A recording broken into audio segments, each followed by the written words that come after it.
എന്നാൽ വിശ്വാസി സമൂഹം എന്ന് പറഞ്ഞാൽ, യഥാർത്ഥ വിശ്വാസി സമൂഹം എന്ന് പറഞ്ഞാൽ എന്താ അറിയോ? അവർ നിരന്തരം പഠിച്ചുകൊണ്ടേയിരിക്കും. ഓരോ വർഷവും ഓരോ ദിവസവും അവർക്ക് പുതിയ പുതിയ വെളിച്ചങ്ങൾ കിട്ടിക്കൊണ്ടേയിരിക്കും. പിന്നിലേക്ക് തിരിഞ്ഞു നോക്കുമ്പോൾ നിരന്തരം മാറുന്നുണ്ടാകും. സാമ്പത്തിക മേഖലയിൽ അയാൾ ഭയങ്കരമായിട്ട് മാറിയിട്ടുണ്ടാകും. അയാൾ ബാങ്ക് പലിശ കൃത്യമായി ക്ലീൻ ചെയ്യാൻ തുടങ്ങിയത് ഒരു പ്രത്യേക ദിവസം മുതൽക്കായിരിക്കും.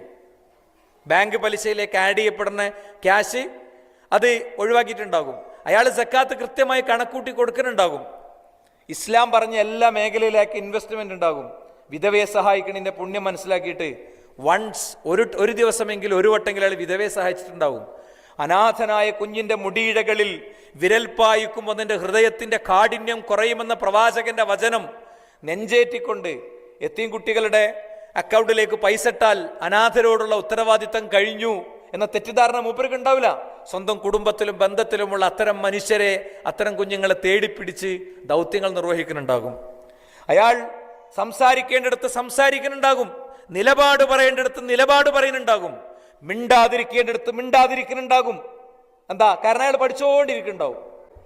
അപ്പൊ ഞാൻ പറയണത്, നമ്മൾ നിരന്തരം അപ്ഡേറ്റ് ചെയ്യുകയും നിരന്തരം പഠിക്കുകയും ജീവിതത്തിന്റെ സമഗ്ര മേഖലകളെ നിരന്തരം പരിശോധിക്കുകയും ചെയ്യുമ്പോഴാണ് ഇസ്ലാം പഠിപ്പിക്കുന്ന പൂർണ്ണതയിലേക്കുള്ള യാത്ര നമുക്ക് ഏതെങ്കിലും അർത്ഥത്തിൽ ചെയ്യാൻ പറ്റുക. അപ്പൊ അസ്ലുകളുണ്ട്, അസ്ൽ ആദ്യം ക്ലിയർ ആക്കണം.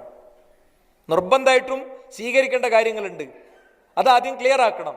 പിന്നെ അത് ക്ലിയർ ആക്കുമ്പോൾ അനുബന്ധത്തിന്റെ വാതിലുകൾ നമുക്ക് മുന്നിൽ ഇങ്ങനെ തുറക്കും. കാഴ്ചകളുടെ പുതിയ ലോകം നമുക്കിങ്ങനെ കണ്ടു തുടങ്ങും. അവിടെ വല്ലാത്തൊരു ആസ്വാദനത്തിന്റെ, ആശ്വാസത്തിന്റെ, ആവേശത്തിന്റെ, മനസ്സമാധാനത്തിന്റെ, ശാന്തിയുടെ ഒരു പുതിയ തുരുത്ത് രൂപപ്പെടും.